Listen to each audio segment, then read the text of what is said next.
함께 기도하고 금요 집회를 시작하도록 하겠습니다. 지금도 살아서 역사하시는 우리 아버지 하나님, 우리를 늘 사랑하셔서 때마다 시마다 우리에게 가장 좋은 일들을 경험하게 하시고 우리에게 가장 좋은 선물들과 은혜들을 주심에 감사합니다. 하나님, 우리가 그것들을 받아 누리면서도 하나님의 은혜인지를 알지 못했던 많은 시간들이 있습니다. 하나님, 우리 어리석음을 탓하지 마시고 하나님 깨닫게 하여 주시어서 우리 삶 곁에서 우리의 근처에서 너무나 많은 은혜들로 우리와 늘 함께 해주시는 그 하나님을 감사하고 찬양하게 하여 주옵소서. 이 시간 하나님을 높여드리길 원합니다. 우리와 함께 계신 하나님, 이 찬양을 받아주시고 우리에게 또 귀한 말씀들로 말씀하여 주옵소서. 우리 주 예수 그리스도의 이름으로 기도드렸습니다. 아멘. 우리 함께 찬양하겠습니다. 아버지 사랑 내가 노래.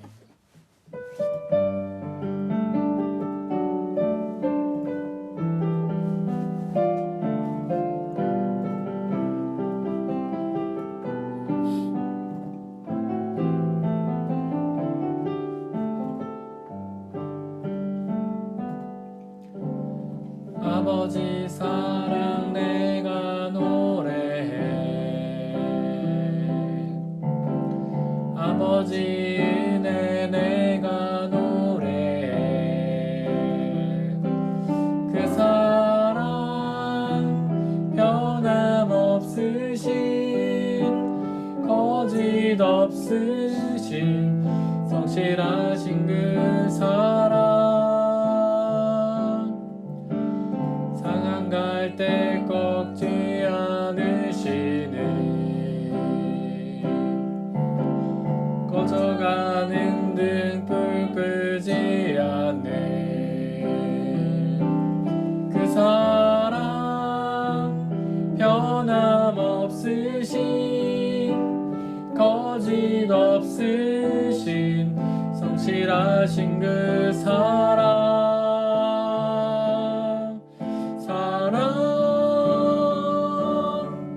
그 사랑 날 위해 죽으신 날 위해 다시 사신 예수 그리스도 다시 오실 그 사랑 죽음도 생명도 천사도 하늘의 어떤 권세도 끊을 수 없는 영원한 그 사랑 예수. 아버지 사랑 내가 노래해. 아버지 사랑 내가 노래해. 아버지 은혜 내가 노래해. 그 사랑 변함없으신 거짓 없으신 성실하신 그 사랑 상한 갈 때 꺾지 않으시네. 꺼져가는 등불 끄지 않네. 그 사랑 변함없으신 거짓 없으신 성실하신 그 사랑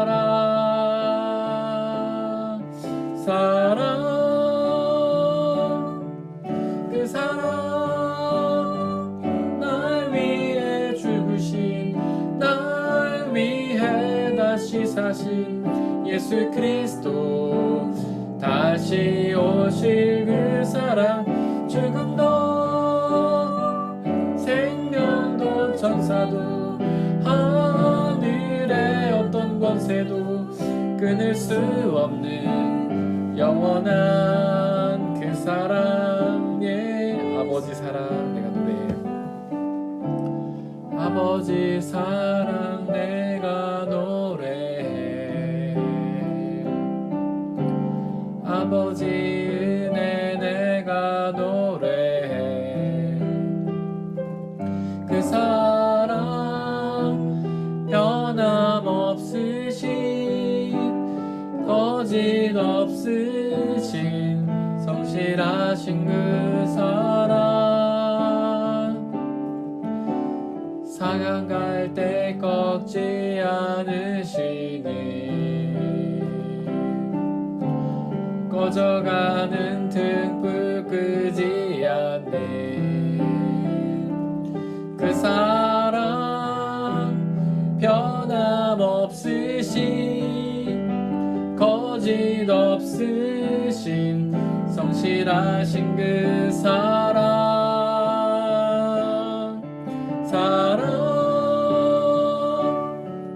그 사랑 날 위해 죽으신, 날 위해 다시 사신 예수 그리스도, 다시 오실 그 사랑, 죽음도 생명도 천사도 하늘의 어떤 권세도 끊을 수 없는 영원한 그 사랑, 그 사랑 날 위해 죽으신 그 사랑, 날 위해 죽으신, 날 위해 다시 사신 예수 그리스도, 다시 오실 그 사랑, 죽음도 생명도 천사도 하늘의 어떤 권세도 끊을 수 없는 영원한 그 사랑, 그 사랑 날 위해 죽으신 그 사랑, 날 위해 죽으신, 날 위해 다시 사신 예수 그리스도, 다시 오실 그 사랑, 죽음도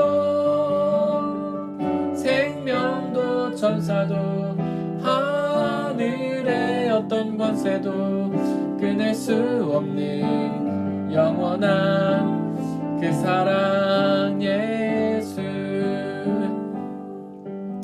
지극히 높으신 하나님의 아들이시면서 하나님이셨지만 우리의 죄를 대신 지시기 위해 우리와 똑같은 사람의 모습으로 자신을 낮추셔서 이 땅에 오셨고, 우리보다 더 낮추셔서 말구유로 오셨고, 또한 더 낮추셔서 십자가에서 처참한 고난을 당하다가 죽음을 당하셨습니다. 그로 인해 그 예수님 우리의 죄악을 용서하셨습니다. 그 죄 용서로 인해 우리는 구원의 은혜를 누리게 되었습니다. 오직 그 예수 그리스도를 온전히 마음속 깊이 새기며 믿기를 원합니다. 우리는 그 예수님을 입술로는 고백하지만 진심으로는, 실제 마음으로는 그 예수님을 깊이 압니다. 그렇게 무능력하고 고난당하다가 죽으신 예수님보다는 능력 있고 전능한 예수님을 더 사랑합니다. 십자가를 입술로는 믿는다 고백하지만 마음속 깊이 새기지는 못합니다. 그저 장식으로 화려하게 꾸며서 들고는 다니지만 그 피 묻은 나무 십자가는 우리 눈앞에서 보고 싶어 하지 않습니다. 그러나 예수님은 화려한 황금 십자가가 아니라 처참한 피 묻은 나무 십자가에서 돌아가셨습니다. 사형수의 모습으로, 낮고 낮은 모습으로 우리의 죄악을 이루셨습니다. 용서하셨습니다. 그 예수님을 바라보며 그 예수님 통해 우리의 모든 죄를 다 용서받고 구원의 은혜를 누리게 해달라고, 그 십자가에 달려서 처참하게 죽으신 무능력하고 연약한 그 예수 그리스도를 온전히 믿고 찬양하며 고백하길 원한다고, 그 예수님처럼 우리도 십자가를 지고 나가길 원한다고 이 시간 함께 기도하겠습니다. 아버지 하나님, 우리 주 예수 그리스도께서는 하나님의 아들이셨지만 이 땅에 가장 낮고 낮은 모습으로 이 땅 가운데 오셨습니다. 그리고 처참하고 참혹한 십자가에 매달리셨고 무능력하고 연약한 모습으로 죽으셨습니다. 우리는 그 예수님을 입술로 믿는다고 말하면서도 실제로는 전능하신 예수님, 능력의 예수님, 화려한 예수님, 그 예수님만을 바라보길 원합니다. 그러나 예수님이 구원을 이루신 그 모습은 처참하고 참혹하고 연약한 모습이었는 줄 믿사오니 아버지여, 그 예수 그리스도를 온전히 믿고 주님 앞에 나아가게 하여 주옵소서. 예수님이 나를 따르려거든 나의 십자가를 지고 따르라고 말씀하신 것처럼 우리도 그 참혹하고 연약하고 무능력한 십자가를 지고 주님을 따르게 아버지 역사해 주옵소서. 그동안 화려하고 능력 있고 인정받고 존경받는 모습으로만 나아가려고 했던 그 모든 모습들을 내려놓고 아무도 알아주지 않는 곳에서 모두가 조롱하고 비난하는 그곳으로 나아가서 예수 그리스도의 십자가를 짓고 그 복음을 전하며 살아갈 수 있도록 아버지 역사해 주옵소서. 바로 제가 당신의 종이 되어 당신의 십자가를 지기 원하오니 아버지 역사해 주옵소서. 우리의 힘으로 우리의 능력으로는 그 십자가를 질 능력이 없사오니 성령 하나님 역사하여 주시고 하나님의 능력으로 우리가 십자가를 지고 주님 앞에 나아갈 수 있도록 아버지여 역사해 주시고 은혜 내려 주시옵소서.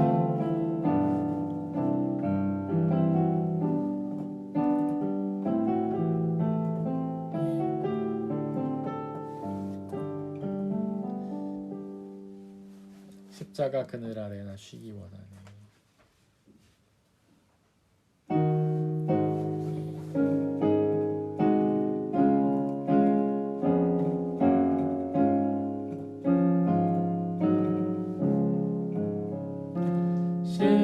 십자가 그늘 아래 나 쉬기 원하네.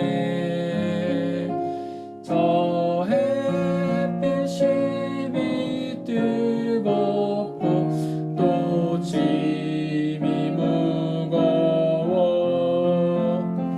이 광야 같은 세상에 늘 방황할 때에 주 십자가의 그늘에 내 쉴 곳 찾았네. 내 눈을 밝히 떠서 저 십자가 볼 때 날 위해 고난 당하신 주 예수 보인다. 그 형상 볼 때 내 맘에 큰 찔림 받아서 그 사랑 감당 못하여 눈물만 흘리네. 십자가 그늘에서 나 길이 살겠네. 나 사모하는 광채는 주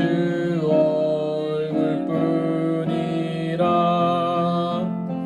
이 세상 나를 버려도 나 두려움 없네. 내 한량 없는 영광은 십자가뿐이. 십자가 그늘 아래 십자가 그늘 아래 나 쉬기 원하네. 저 햇볕이 뜨겁고 또 짐이 무거워 이 광야 같은 세상에 늘 방황할 때에 주 십자가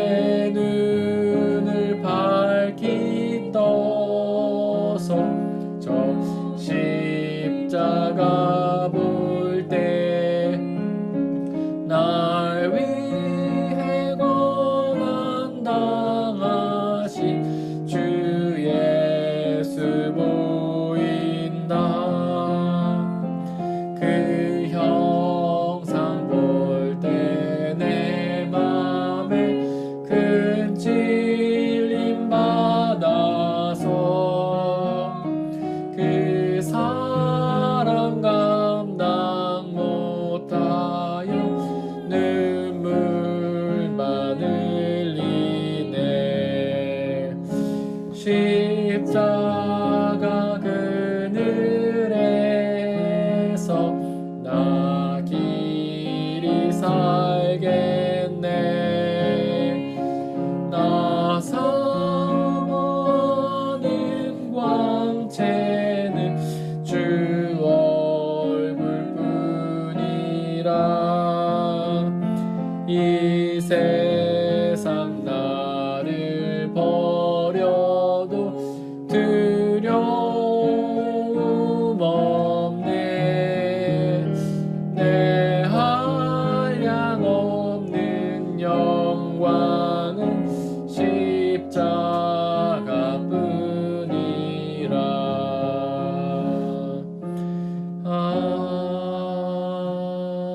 아멘. 우리의 섬김이 더 낮은 곳으로.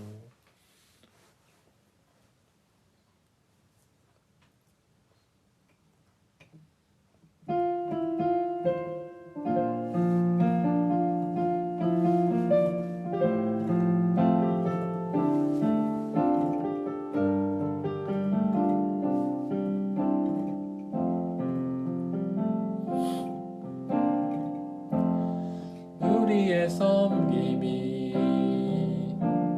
더 낮은 곳으로, 우리의 고백이 더 낮은 곳으로 쓰러져 있는 그들을 향해 당신이 그랬듯 더 낮은 곳으로. 우리의 섬김이, 우리의 섬김이 더 낮은 곳으로, 우리의 고백이 더 낮은 곳으로 쓰러져 있는 그들을 향해 당신이 그랬듯 더 낮은 곳으로, 낮은 곳으로 우릴 초대하네. 함께 하자고 말씀하시네. 우리도 예수 그 길을 따라 함께 하길 원하네. 우리의 섬김이, 우리의 섬김이 더 낮은 곳으로, 우리의 고백이 더 낮은 곳으로 쓰러져 있는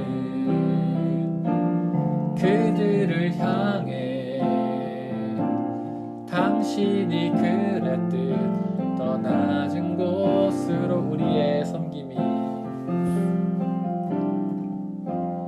우리의 섬김이 더 낮은 곳으로, 우리의 고백이 더 낮은 곳으로 쓰러져 있는 그들을 향해 당신이 그랬듯 더 낮은 곳으로, 낮은 곳으로, 낮은 곳으로 우릴 초대하네.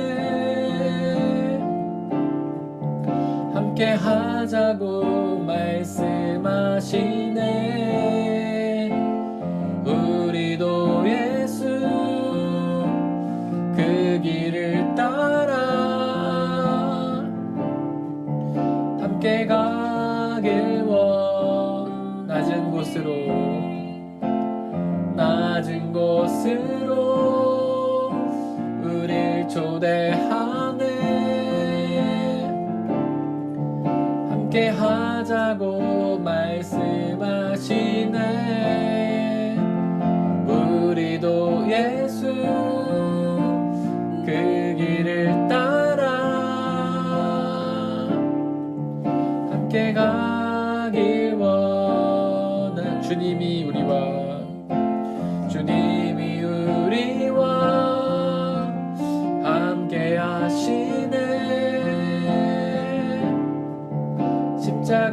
피 흘린 예수의 손으로 모든 아픔을 위로하시네. 우리에게 보여준 낮은 곳으로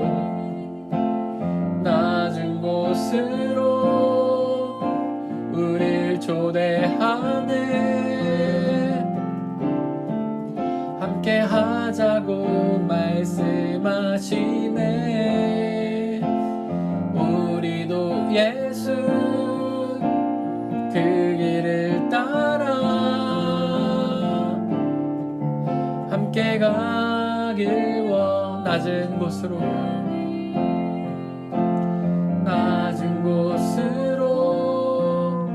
우릴 초대하네. 함께 하자고 말씀하시네. 우리도 예수 그 길을 따라 함께 가길 원하네. 가장 높은 곳에서 가장 낮은 곳으로 오셨던 예수 그리스도께서 이제 우리를 그 낮은 곳으로 부르십니다. 예수님이 그 어떤 사람들보다 가장 낮은 곳에서 우리를 사랑하고 섬기며 우리를 위해 죽으셨던 것처럼 또한 우리도 그 낮은 곳으로 가서 나보다 남을 낮게 여기며 우리 이웃을 내 몸과 같이 사랑하며 예수 그리스도처럼 그들을 사랑하며 섬기기를 원하십니다. 우리의 능력은 부족합니다. 낮추고 싶은 마음도 없습니다. 낮추고 싶은 열정도 능력도 없습니다. 그러나 성령 하나님께서 우리에게 함께해 주시고 우리도 예수 그리스도처럼 낮은 곳으로 가서 그 이웃들을 사랑하며 섬기게 해달라고, 하나님을 사랑하며 섬기게 해달라고, 성령의 충만함으로 우리를 도와달라고 이 시간 함께 기도하겠습니다.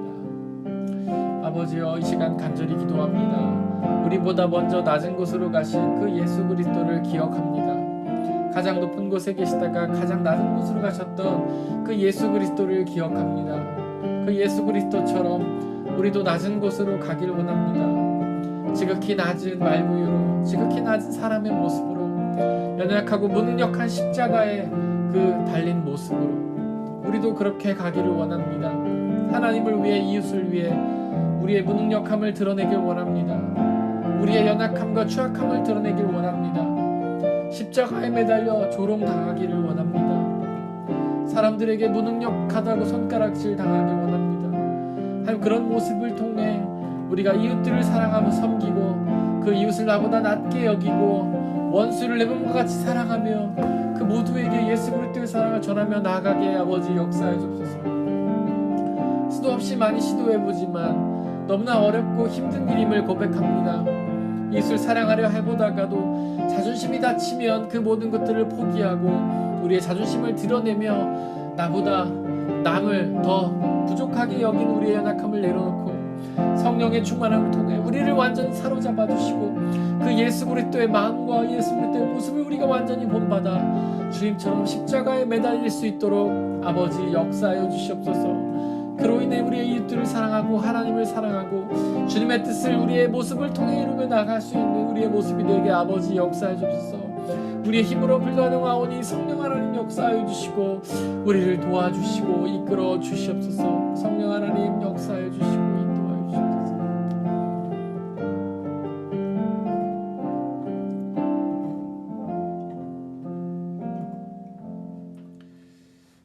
말씀으로 역사하신 하나님, 이 시간 당신의 말씀을 기대합니다. 아버지 하나님, 말씀하여 주시고 그 말씀을 통해서 우리의 딱딱해진 마음과 강팍해진 마음들을 다 녹여주시고 부숴주시고 하나님의 말씀 우리 가운데 심겨주시고 그 말씀이 우리의 살아서 역사하며 우리를 변화시키며 영원한 생명의 열매 맺을 수 있는 놀라운 시간으로 은혜 내려 주시옵소서. 말씀 듣기를 방해하는 모든 세력들을 물리쳐 주시고 모든 사람의 모습도 가리워 주시며 오직 하나님의 모습만이 드러날 수 있는 귀한 시간으로 역사해 주옵소서. 우리 주 예수 그리스도의 이름으로 기도드렸습니다. 아멘. 말씀을 나누려고 합니다. 오늘은 욥기 23장 10절 이하의 말씀인데요. 10절 말씀은 이렇습니다. 하나님은 내가 발 한 번 옮기는 것을 다 알고 계실 터이니 나를 시험해 보시면 내게 흠이 없다는 것을 아실 수 있으련만. 그러니까 하나님은 내 발걸음을 다 아신다는 거죠. 동쪽으로 가든 서쪽으로 가든 어디를 가든 하나님은 그 발걸음 한 번만 옮겨도 내가 갈 곳을 다 알고 계시다라는 것입니다. 하나님의 전능함을 알고 계신 것이죠. 하나님은 우리의 마음 생각을 다 아시고 우리가 원하는 것, 좋아하는 걸 다 아시는 분 아니십니까? 그렇게 하나님은 우리의 마음을 다 알고 계신 분이시기 때문에 나를 시험해 보시면 내게 흠이 없다는 것을 아실 수 있으려만. 그러니까 시험이라는 것은 이미 그 사탄을 통해서 시험을 지금 하고 있지 않습니까? 그러니까 원래 하나님은 사실 시험해 보지 않아도 아시는 분이시죠. 저희가 앞서서 얘기했던 것처럼 이 시험은 하나님이 욥의 믿음을 확인해 보고자 하셨던 것이 아니라 바로 사탄이 욥의 믿음을 알지 못하니까 그에게 증거로 주시기 위해서 시험해 보신 거라고 했죠. 어쨌거나 욥의 입장에서는 그게 이제 하나님의 시험으로 받아들인 거죠. 자기가 지금 이미 고난을 통해서 이렇게 시험을 당하고 있으니까 하나님은 이미 자기에게 흠이 없다는 것을 알고 계실 것이다, 이런 뜻입니다. 원래 하나님은 전능하시고 전지하셔서 시험해보지 않아도 다 아시지만 이미 욥은 시험을 당하고 있으니까 자기가 이렇게 시험을 해보셨으니까 하나님이 이미 내게 흠이 없다는 걸 알고 계실 것이다, 이렇게 고백한 것이죠. 여기서 흠이 없다는 거는 이제 죄가 없다라고 이해할 수 있습니다. 그러니까 이 말은 무슨 뜻이냐면 지금 욥의 세 친구들이 계속해서 욥에게 네가 당하고 있는 고난은 죄 때문이다라고 이야기하지 않았습니까? 근데 욥은 계속해서 내가 당하는 고난은 죄 때문이 아니다라고 얘기했죠. 왜냐하면 자기는 죄를 물론 지었지만 회개함으로 용서를 다 받았거든요. 그러니까 욥은 회개를 통한 죄 용서를 확실히 믿었기 때문에 자기가 죄가 다 용서받았다고 흠이 없다고 확신을 했던 거예요. 그러니까 자신의 당하는 고난이 죄 때문이 아니라는 것을 지금 이야기하는 것입니다. 놀라운 확신이에요. 자기의 죄가 용서받았다는 것을 정말 100% 완전히 믿고 있습니다. 우리도 바로 이런 믿음을 가져야 되는 것이죠. 근데 그 밑에 이제 제가 그 화면에 보면 밑에 보면 10절 말씀이 또 있어요. 이게 같은 본문인데 번역본이 달라요. 저희가 위에서 방금 아까 읽었던 건 이거 새 번역입니다. 이거는 저희가 예배 시간에 보는 성경이죠. 그리고 밑에는요, 개역 개정판 성경이에요. 이거는 좀 상대적으로 좀 약간 오래된 성경이긴 하죠. 근데 한국 교회에서 주로 보는 것입니다. 근데 개역 개정판 성경은 똑같은 10절 말씀인데 어떻게 번역하고 있냐면 한번 읽어보겠습니다. 내가 가는 길을 그가 아시나니 그가 나를 단련하신 후에는 내가 순금같이 되어 나오리라, 이렇게 번역하고 있습니다. 이거 되게 익숙한 내용이죠. 많은 이렇게 사업장이나 집에 가면은 이거 이렇게 액자로 만들어 가지고 걸어놨습니다. 그리고 많은 신앙인들이 이거 외워요. 굉장히 좋아하는 말씀입니다. 왜냐하면 많은 신앙인들이 좀 어려운 순간들을 지나고 있는 경우가 많잖아요. 고난을 당한다던가 어려운 일들. 그러면 그거를 이 말씀 보고 견뎌내는 거예요. 내가 이 어려움을 당하고 나면 순금처럼 되어 나올 것이야. 그러니까 나의 믿음이 성장하고 어떤 어려움의 열매가 맺어질 것이야. 사업에 고생하는데 그것에 좋은 결과를 얻게 될 거야. 이런 걸로 이제 이런 말씀을 우리가 사용하지 않습니까?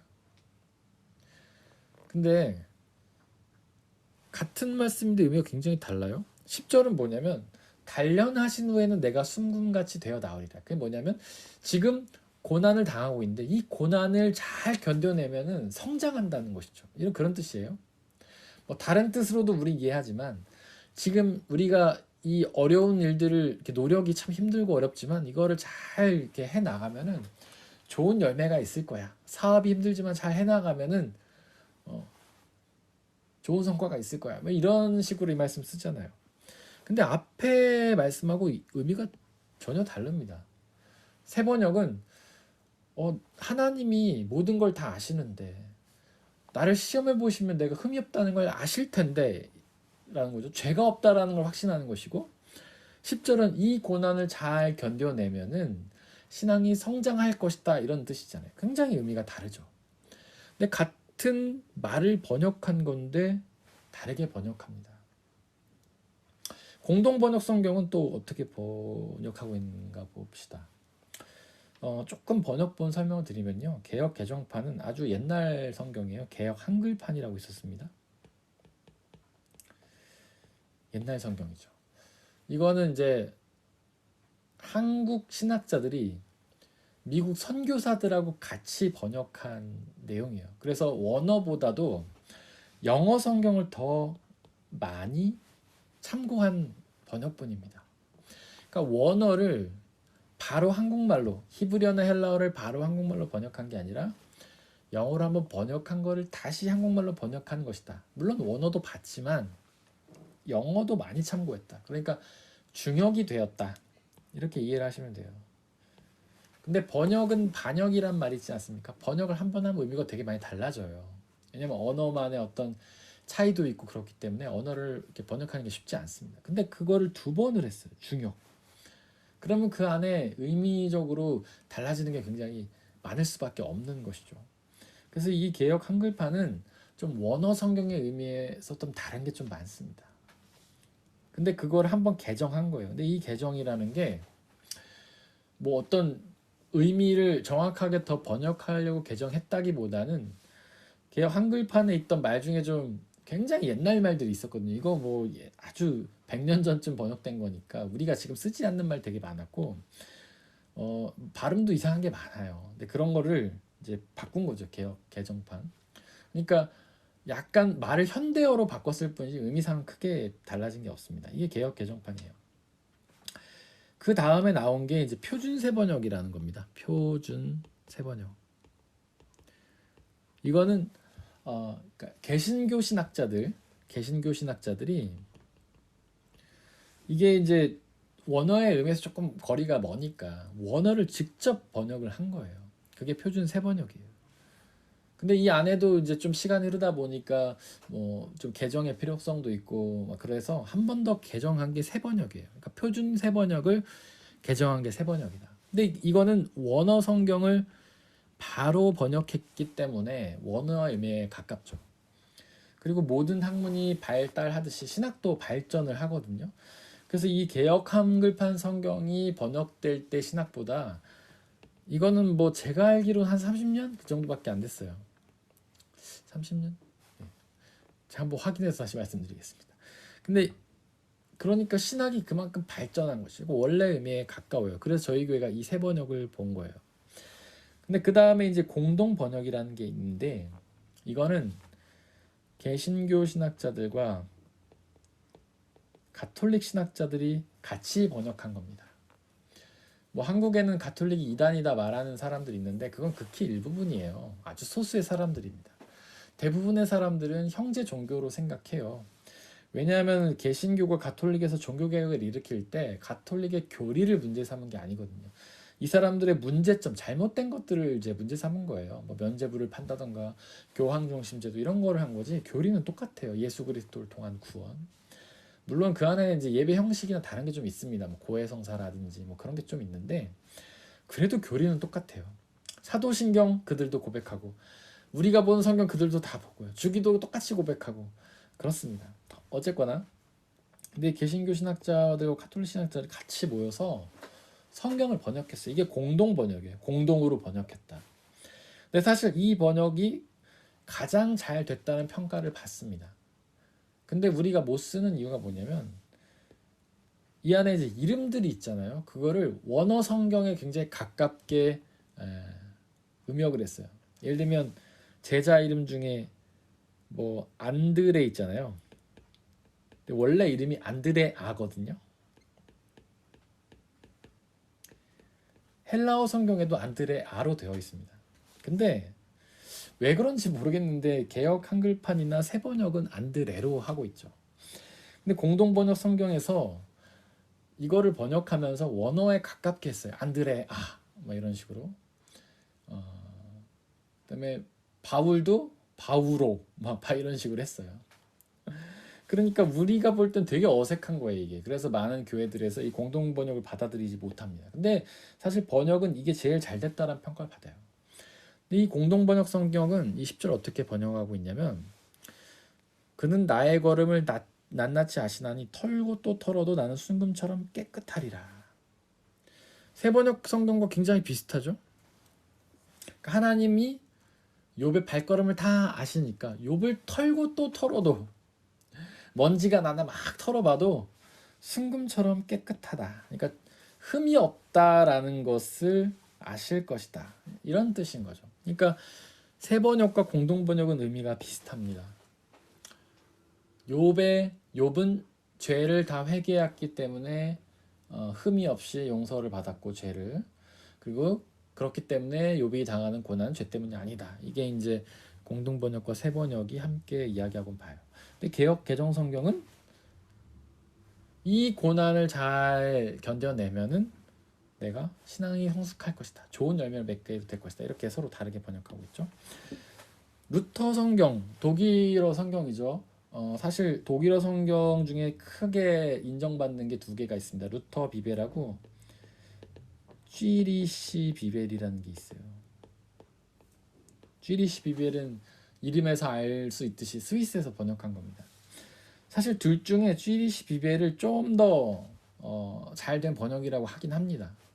근데 이것도 이제 우리가 볼 때는 뭐 사실 저는 잘 모르지만 독일어 잘하는 사람들이 볼 때는 스위스 쪽에서 쓰는 독일어라 약간 문법이나 이런 게 어색한 게 좀 있다고 하긴 합니다. 그래서 독일에서는 루터 비벨 제일 많이 보죠. 루터가 번역한 겁니다. 루터가 1542년인가 번역했는데 이거를 2017년에 개정한 거예요. 이게 2017년에 개정한 거예요. 거기 어떻게 되어 있냐면 거기 보이시죠? Er aber kennt meinen Weg gut. Er prüft mich, so will ich befunden werden wie das Gold. 이거는 뭐냐면 하나님께서 나의 모든 길을 다 아시기 때문에 그분이 나를 시험하시면 나는 순금처럼 될 것이다. 확인될 것이다. 뭐 알려질 것이다. 뭐 이런 것이잖아요. 그러니까 거의 새 번역 성경하고 비슷합니다. 공동 번역 성경하고. 그러니까 욥은 회개를 했기 때문에 모든 죄를 다 용서받았고, 그렇기 때문에 그가 당하는 고난은 죄 때문이 아니다. 이런 뜻인 거죠. 근데 영어 성경은요 좀 더 다릅니다. 영어 성경 아까 제가 말씀드렸죠. 그 미국 선교사들이 개역 개정판에 참여했다 이렇게 돼 있잖아요. 근데 이제 CUV라는 영어 성경 어떻게 번역하고 있냐면 But he knows what I'm doing and when he tests me I will be pure as gold 이렇게 돼 있습니다. 이거는 그분은 내가 뭘 하신지 아시기 때문에 그분이 나를 시험하시면 나는 금처럼 순결해질 것이다 이런 거잖아요. 그러니까 거의 약간 애매한데 이게 뜻이 근데 좀 개역 개정과 가까운 것 같아요. 그러니까 지금은 순금처럼 깨끗하지 않은데 여기 I will이라는 동사 때문에 하나님이 나를 확인해 보시면 나는 순금처럼 순결하게 될 거야 라고 지금 will이라고 나와 있지 않습니까? 그러니까 지금은 아니라는 거죠. 아직 순결하지 않다는 거죠. 그러니까 개역 개정판처럼 이 고난을 통해서 내가 하나님이 기뻐하시는 흠없는 모습 순금처럼 될 것이다 이렇게 번역을 하고 있습니다. 제가 다른 성경도 찾아봤거든요.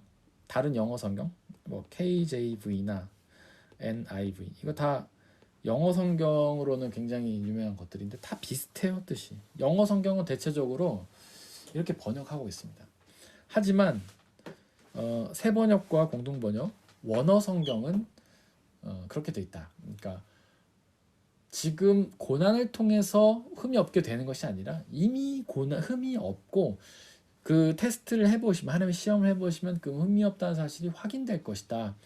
이렇게 번역하고 있다. 그러니까 그게 좀 더 맞는 번역이다. 이렇게 이해를 하시면 될 것 같습니다. 근데 물론 10절의 이 개역개정판의 번역이 무조건 틀렸다고 말할 수는 없습니다. 근데 성경에도 보면은 제가 그 로마서 5장 3절 4절 밑에 올려놨는데 거기 보시면 그뿐만 아니라 우리는 환난을 자랑합니다. 우리가 알기로 환난은 인내력을 낳고 인내력은 단련된 인격을 낳고 단련된 인격은 희망을 낳는 줄을 알고 있기 때문입니다. 이렇게 번역하고 있잖아요. 그러니까 환난, 고난을 자랑하는데 고난은 인내를 낳기 때문이에요. 고난을 당하면 인내력이 생기기 때문이죠. 그 인내력은 단련된 인격을 낳아요. 인격이 단련된다는 거죠. 근데 이렇게 인격이 단련되면 희망을 낳는다는 거예요. 근데 여기서 희망은 무슨 희망이냐면 우리는 이제 그런 희망으로 생각하죠. 이 환난을 잘 이겨내고 축복받는 희망이라고 생각하죠. 근데 사실 이 희망은 하나님 나라의 희망입니다. 이 희망은 엘피스라는 말이거든요. 우리 교회 찬양팀 이름 엘피스. 헬라어 엘피스는요, 세상적인 희망을 의미하는 것이 아닙니다. 바로 하나님 나라의 희망을 의미하는 것입니다. 그러니까 이 말씀을 보면 고난을 통해서 우리가 성장한다는 걸로 말하고 있죠. 고난을 당하면 인내가 생기고, 인내는 인격이 단련되고, 인격이 단련되면 하나님 나라를 소망하게 된다. 이제 이렇게 번역을 하고 있습니다. 그러니까 믿음이 성장하는 것처럼 묘사를 하고 있어요. 그러니까 10절 말씀에서 하나님이 나를 단련하시면 나가 순금처럼 나을 거다. 나의 믿음이 더욱 정결해질 것이다 라는 해석이 틀린 것만은 아닙니다. 그런데 욥에게는 틀려요. 왜냐하면 욥기 1장과 2장에 보면 하나님께서 욥을 흠이 없는 완전한 의인이라고 선포를 하셨거든요. 왜냐하면 그가 회개했기 때문에 그래요.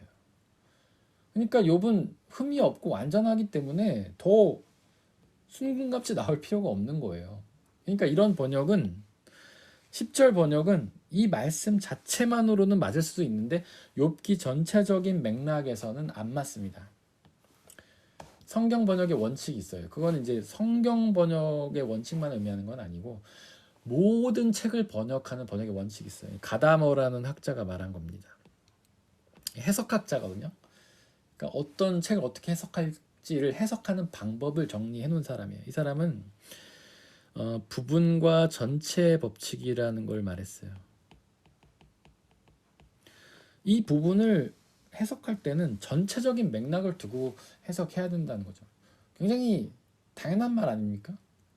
우리도 누군가한테 얘기할 때 맥락이라는 게 있잖아요. 근데 거기 맥락을 다 자르고 말만 탁 잘라서 쓰면은 이상한 말이 되지 않습니까? 요즘 기자들 굉장히 비판 많이 받는데 그들이 그렇죠. 전체적인 맥락이 있는데 그거를 다 빼고 한 문장만 탁 쓰면 문제가 되잖아요. 그 성경도 마찬가지예요. 성경을 해석할 때는 전체적인 맥락에 따라 해석을 해야 됩니다. 그러니까 이게 맞는 말일 수는 있는데 욥기 전체의 맥락에서는 틀린 말인 거예요. 그러니까 이렇게 해석하면 안 되는 거예요. 10절 말씀이 더 맞는 해석입니다. 하나님께서 욥을 의롭다, 흠이 없다, 완전하다 인정하셨기 때문에 10절은 이렇게 번역하는 것이 더 올바른 번역입니다. 사실 구약성경이 해석이 굉장히 어려운 책이에요. 구약성경도 이제 그 버전이 여러 가지가 있습니다. 근데 가장 초창기의 버전은요, 모음이 없어요. 자음으로만 돼 있어요. 여러분들 상상이 잘 안 되실 건데, 예를 들면 하나님은 내가 바란 건 옮기는 것을 이렇게 이 말 있잖아요. 그러면 이게 다 써 있는 게 아니라 자음만 써 있어요. 자음만. 하, 나, 님, 아이고, 은, 내, 가, 발, 한 번 이렇게 써 있는 거예요. 그러니까 이걸 보고 하나님은 내가 발 한 번 이렇게 해야 되는 거예요. 굉장히 어렵죠. 그래서 구약학자들이 옛날에 학자들이 이제 구약학자들이 열심히 연구하고 해서 이제 다 그 유대인들이죠. 그러니까 자기네 말에 좀 습관을 아니까 이 사람들이 열심히 연구를 해가지고 모음을 달았어요. 그래갖고 지금 최근에 보는 그 히브리어 성경엔 모음이 달려 있습니다. 그게 베하에스라는 히브리어 버전인데 여기에는 모음이 달려 있어요. 그래서 요즘 학자들은 좀 더 편하게 연구를 할 수가 있습니다. 그래도 이 모음이 없는 원본에서 모음이 있는 원본으로 몸을 붙이다가 실수하는 것도 있어요. 그러니까 우리가 그 의미를 보면 말이 안 되는 게 좀 많이 이제 말이 안 되는 부분 조금 있는 겁니다. 또 우리나라 말에도 그렇지만 히브리어는요 한 단어가 여러 뜻을 갖고 있는 단어가 굉장히 많아요. 예를 들면 배, 우리나라 배라는 단어가 있지 않습니까? 배 어떤 뜻이죠? 배는 먹는 배가 있고 타는 배가 있고 그리고 우리의 이 배, 살찌는 배가 있지 않습니까? 그러니까 근데 이걸 보면 맥락을 보면 알잖아요. 아, 배를 타고 제주도에 갔다. 그러면 이게 먹는 배나 우리 이 배를 의미하는 건 아니지 않습니까? 아, 사과를 먹었더니 배가 불렀어. 그러면 이 배는 타는 배라든지 먹는 배를 의미하는 건 아니잖아요. 그것처럼 그 성경 한 단어가 여러 뜻을 갖고 있는 단어가 많은데 이게 맥락을 보면서 이게 번역을 하는 거예요. 좀 심한 단어는 백 몇십 개 단어까지도 있습니다. 근데 제가 하나 설명을 드리자면 히브리어로 얌숲이라는 단어가 있어요. 이게 홍해라는 뜻이 있습니다. 첫 번째로 아시죠? 이집트가 이스라엘이 이집트를 탈출할 때 홍해 바다가 갈라져 거길 지나가잖아요. 근데 이 단어에 또 다른 뜻인데 그게 뭔 줄 아십니까? 갈대밭이란 뜻이 있어요. 혹은 갈대바다. 갈대 아시죠? 이렇게 사람 키 높이 돼가지고 산들산들 하면서 저희 어머니가 되게 좋아하시는데 여자분들 대부분 좋아하시죠. 갈대밭 가서 사진 찍고 막 이렇게 하지 않습니까? 그러니까 이스라엘이 어떤 학자들은 그렇게 주장합니다. 이스라엘이 바다를 건넌 게 아니라 갈대밭을 건넌 거다. 그러니까 바다가 갈라졌다는 거는 말이 안 된다. 갈대밭이 바람 불어서 갈라진 걸 이렇게 주장하는 사람들이 있습니다. 근데 이번이 말이 될까요? 말이 안 됩니다. 왜냐하면 그 뒤에 이스라엘을 쫓아오던 이집트 군사들 있잖아요. 그 군사들이 그 얌숲에 깔려서 죽지 않습니까? 이렇게 합쳐져가지고. 근데 갈대바다에 이집트 군대들이 이렇게 빠져 죽었다는 건 말이 안 되잖아요. 바다인 거죠, 바다. 이런 식으로 이제 해석을 하는 거예요. 그게 어렵다 보니까 이렇게 서로 같은 문장을 두고 서로 다른 의미로 번역이 될 수가 있는 거죠. 그래서 제가 아까도 말씀드렸지만 신학이 발달됨에 따라서 번역의 기술이 발달해요. 그리고 당시 언어나 문화에 대해서 지금 더 많이 알게 돼요. 문법도 알게 되고. 그래서 현재 학자들이 과거 학자들보다 더 성경 번역을 잘 해나가고 있습니다. 그래서 성경 번역은 개정판이 나오면 더 원본에 가까운 번역을 이제 하게 되는 거예요. 근데 이제 이 새번역 성경과 공동번역 성경의 좀 차이는 뭐냐면 새번역은 약간 의역을 좀 했어요. 근데 공동번역은 가능한 한 직역을 하려고 했습니다. 여기만 봐도 알죠? 털고 털어도 순금처럼 깨끗하리라. 털고 턴다는 건 먼지를 턴다는 얘기잖아요. 근데 이게 원어의 말에 가까운 거예요. 근데 그거를 이제 새번역은 시험해 보시면 흠이 없다는 것을 아실 수 있으려면 이런 식으로 번역을 한 거죠. 왜냐면 털고 털어도 순금처럼 깨끗하리라 이게 원어에 가깝지만 좀 의미 전달이 안 되니까 새번역은 조금 더 의역을 한 겁니다. 그래서 새번역 성경에도 물론 가끔 이제 좀 약간 원문에서 거리가 멀어지게 번역된 게 있어요. 오히려 개역 개정판 성경이 번역 잘 된 것도 있습니다. 그런 건 이제 저희가 비교해가면서 주의롭게 봐야겠죠. 하여튼 핵심은 10절 말씀이 이 본문에서는 올바른 해석이다. 그러니까 지금 욥은 나는 죄가 있었지만 다 회개하고 용서받았기 때문에 내가 당하는 고난은 죄 때문이 아니다. 나는 죄를 짓지 않았다. 이런 것으로 이해를 하시면 될 것 같습니다. 저희가 지금 계속 죄의 문제에 대해서 이야기를 하고 있는데 죄. 이게 성경의 굉장히 어려운 주제 중에 하나죠. 죄. 여러분들 죄가 뭐라고 생각하십니까? 아마 이제 제가 여러 번 얘기해서 저희 교회 다니신 분들은 다 아실 건데 죄는 하나님을 믿지 않는 것이죠.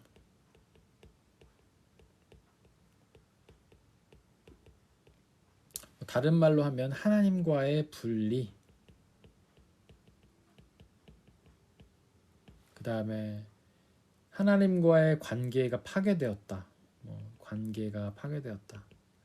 이런 식으로 해석을 합니다. 근데 많은 사람들이 이 죄를 도덕적이면서 윤리적 잘못이라고 착각을 하죠. 성경이 말하는 죄는요, 도덕적 윤리적 잘못하고는 다른 겁니다. 성경이 말하는 죄, 그냥 세상 사람들은 도덕적 윤리적 잘못을 죄라고 부르죠. 그런데 성경이 말하는 죄는요, 그게 아닙니다. 성경이 말하는 죄는 하나님을 믿지 않는 것을 의미하는 거예요. 그러면 성경은 도덕적 윤리적 잘못을 뭐라고 하냐면 잘못이라고 하든지 악이라고 부릅니다. 그 주기도에 보면 옛날 버전에는 우리가 우리의 죄를 용서해 준 것처럼 우리의 죄를 용서해 줍시오 이렇게 돼 있어요. 옛날 주기도에는. 근데 요즘 주기도는 바뀌었죠. 우리가 서로의 잘못을 용서해 준 것 같이 우리의 죄를 용서해 주시고 이렇게 바뀌었어요. 그러니까 우리는 사람들끼리는 죄를 짓지 않는 거예요. 성경적인 관점에서 보면 사람들끼리는 잘못만 하는 겁니다. 악을 행하는 거예요. 죄는 오직 하나님께만 짓는 겁니다. 그걸 머릿속에 이제 유념을 해야 돼요. 지금 계속해서 욥기를 보면서 저희가 죄를 문제를 다루고 있지 않습니까? 욥은 모든 사람은 죄인인데 누구나 다 죄를 짓죠. 우리가 태어나면 하나님 믿지 않는 상태로 태어나잖아요. 근데 욥은 하나님을 믿었어요. 그리고 자신의 죄를 회개했어요. 그래서 죄가 용서받았죠. 그래서 욥의 고난은 죄 때문은 아니다. 저희가 계속 그걸 다루고 있지 않습니까? 그럼 죄가 과연 어디서 오는 것인가? 이 질문이 우리에게는 굉장히 남습니다. 그걸 우리가 신정론이라고 해요. 굉장히 어렵고도 중요한 질문이죠. 과연 죄가 어디서 오는 것인가? 아마 여러분들은 이렇게 알고 있을 거예요. 전통적으로 교회들은 이렇게 말해왔습니다. 하나님이 창조한 인간은 죄가 없었는데 아담이 죄를 지어서 타락했고 아담의 그 범죄로 인해서 그 죄가 유전이 되었다. 그래서 태어나면서부터 우리는 죄를 안고 산다. 이렇게 배우셨을 거예요. 근데 이거를 이제 유전, 원죄의 유전 뭐 이렇게 얘기하는데 원죄가 유전되는 걸로 이걸 누가 말한 거냐면 신학자 어거스틴이라는 사람이 말하는 겁니다. 굉장히 옛날 사람입니다. 기원후 400년인가? 제가 지금 날짜 약간 헷갈리는데 굉장히 옛날 분이에요. 거의 초창기 신학자라고 볼 수 있어요. 그래서 이분은 이 죄가 피를 통해서 유전이 되는데 부부 관계를 통해서 유전된다고 생각했어요. 부부 관계 통해서 애가 나오면 걔가 또 이 죄를 문제를 받는 거예요. 근데 어거스틴이 이런 말을 왜 했냐면 하나님이 창조하신 창조가 원래 완전했다는 걸 말하고 싶었던 거예요. 그래서 아담으로부터 이 죄가 시작되었고 아담으로부터 시작된 이 죄가 우리에게 핏줄을 통해서 유전됐다는 걸 말하기 싶어서 이야기한 겁니다. 그러니까 창조의 완전성을 말하고 싶었던 거예요.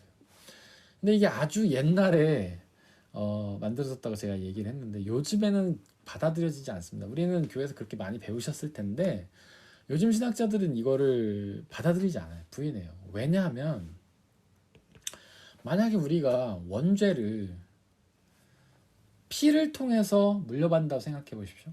그냥 태어났는데 죄가 있어요. 그러면 그 죄의 책임이 나에게 있는 게 아닙니다. 아담에게 있는 거예요. 그러면 우리가 죄인이라서 벌을 받는다는 하나님의 말씀이 성립이 안 돼요.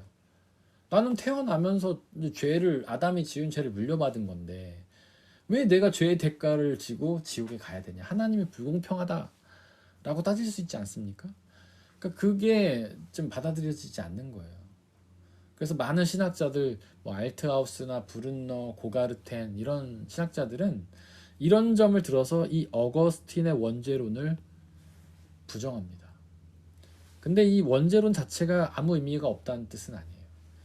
그러니까 원죄가 어떤 핏줄을 통해서 유전된다라는 거는 우리가 받아들일 수 없지만 죄가 보편적이라는 건 받아들일 만하는 거죠. 죄의 보편적 현실성이라고 합니다. 죄의 보편적 현실성. 모든 사람이 다 죄인이라는 거는 이게 설명해 준다는 거예요. 이건 우리가 인정할 수 있지 않습니까? 사실 갓난아기가 태어나면요 그 아이는 하나님에 대해서 알지 못합니다. 우리가 어렸을 때 주일학교도 가고 거기서 설교도 듣고 하면서 하나님을 배우는 거지 태어났는데 하나님 믿는 아이는 아무도 없어요. 태어나자마자 하나님께 찬양하고 예배하는 아이가 어디가 있겠습니까? 교회 안 데려갔는데 자기가 하나님을 알고 찬양하고 이런 아이 없잖아요. 어떤 복음이 전파되어야 그 아이들이 복음에 응답하면서 복음이 생기는 거예요. 그래서 모든 사람은 죄를 갖고 태어난다. 근데 그게 핏줄을 통한 어떤 유전은 아니겠지만 모든 사람이 죄를 갖고 있다라는 것은 설명할 수 있다는 거죠.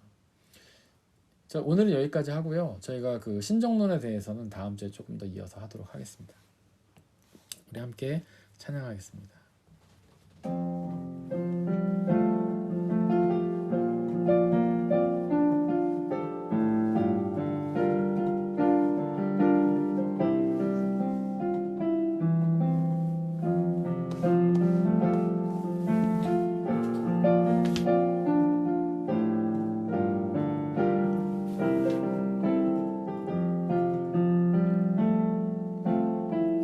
세상 흔들리고 사람들은 변하여도 나는 주를 섬기리. 주님의 사랑은 영원히 변하지 않네. 나는 주를 신뢰해. 오직 믿음으로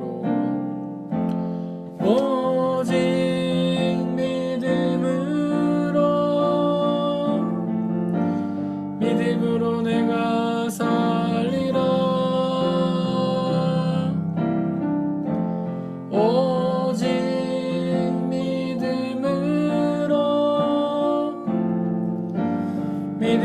내가 살리라. 믿음 흔들리고 사람들 주를 떠나도 나는 주를 섬기리. 주님의 나라는 영원히 쇠하지 않네. 나는 주를 신뢰. 오직 믿음으로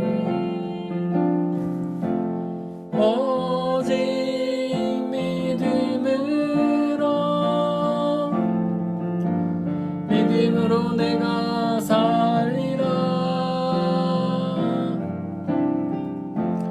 오직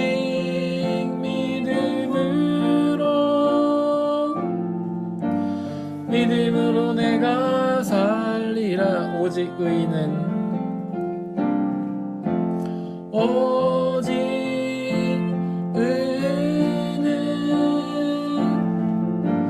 믿음으로 말미암아 살리라. 오직 의인은 믿음으로 말미암아 살리라. 이 시간 함께 기도하겠습니다. 우리에게도 욥과 같은 온전한 믿음이 있기를 원합니다. 욥은 그 어떤 공격과 유혹에도 자신의 죄가 회개함으로 용서받았다는 사실을 끝까지 확신했습니다. 그 믿음이 결코 흔들리지 않았습니다.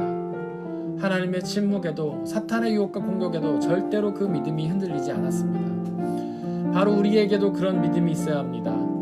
예수 그리스도의 피가 우리의 모든 죄를 다 용서했다는 그런 확실한 믿음. 그 어떤 사탄의 유혹과 정죄에도 예수 그리스도의 피가 우리의 모든 죄를 다 용서하셨다는 그 믿음. 오직 그 믿음으로 살게 해달라고, 그 믿음에 감사하며 그 믿음에 감격하며 그 믿음에 기뻐하며 또한 그 믿음에 따라서 주님의 뜻에 순종하며 살아가게 해달라고 이 시간에 함께 기도하겠습니다. 아버지 하나님, 우리에게도 욥과 같은 믿음이 있기를 원합니다. 욥은 그 어떤 사탄의 시험과 공격에도 절대로 그 믿음이 흔들리지 않았습니다. 하나님의 침묵에도 불구하고 욥의 믿음은 흔들리지 않았습니다. 그의 죄가 회개함으로 용서받았다는 그 사실은 절대로 흔들리지 않았습니다. 아버지, 우리에게도 그런 믿음을 주옵소서. 성령 하나님 역사해 주시고 우리에게도 그런 믿음을 주옵소서. 예수 그리스도의 피가 우리의 모든 죄를 용서하셨다는 그 사실을 온전히 믿음으로 나아가게 해 주옵소서. 사단은 끊임없이 우리를 유혹하고 죄 가운데로 인도하며 우리의 죄책감을 자극하지만 절대로 하나님, 우리가 예수 그리스도의 피를 의지하며 죄책감을 갖거나 믿음이 흔들리지 아니하고 온전한 믿을 수 있는 믿음을 주옵소서. 성령 하나님 역사해 주시고 참된 믿음을 주옵소서. 그 믿음을 통해 우리가 온전히 살게 하여 주시고 참된 기쁨과 자유를 누릴 수 있도록 아버지 역사하여 주시옵소서. 아버지 하나님, 이 시간 간절히 기도합니다. 욥의 믿음과 같은 확실한 믿음을 우리에게 주시옵소서. 사탄의 그 어떤 유혹과 공격에도 결코 흔들리지 않는 믿음, 하나님의 침묵에도 볼 수 없음에도 불구하고 절대로 흔들리지 않는 믿음을 주옵소서. 우리의 죄가 예수 그리스도를 통하여 완전히 용서받았음을 우리가 온전히 믿게 하여 주시고 그 믿음이 주시는 참된 구원과 참된 기쁨과 자유와 평안을 받아 누리게 하여 주옵소서. 이제 우리 성도님들 세상으로 나아갑니다. 그 세상 속에 아주 큰 어려운 시험과 공격이 있을 것입니다. 그럼에도 불구하고 그 믿음 잃지 않고 굳건한 믿음으로 담대히 살아가며 구원과 기쁨과 평화와 자유를 누리는 은혜를 허락하여 주옵소서. 우리에게 언제나 항상 풍족한 은혜 주신 하나님께 감사드리며 우리 주 예수 그리스도의 이름으로 기도드렸습니다. 아멘.